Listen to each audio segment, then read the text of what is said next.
24 గంటలు ఫోన్లోనే. అందరితో సొల్లేస్తావు, నాతో 2 నిమిషాలు మాట్లాడడానికి. మమ్మీతోనే కదా మాట్లాడుతుంది. ఇలా కాదు, ఫోని.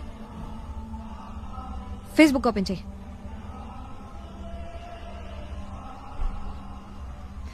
ఫేస్బుక్ లో మొత్తం పోర్లే.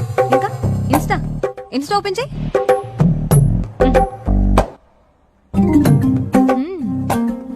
శ్వేత cutie pie. Madhu beautiful girl. Chandini looking gorgeous. WhatsApp open చేయి. ఇటీ ఎంతసేపు చేస్తావు? అమ్మో అయ్ బాబోయ్, ఏంట్రా ఇది? చూడ్డానికి గీత గోవిందలో విజయలా ఉన్నావు. చేసే పనులన్నీ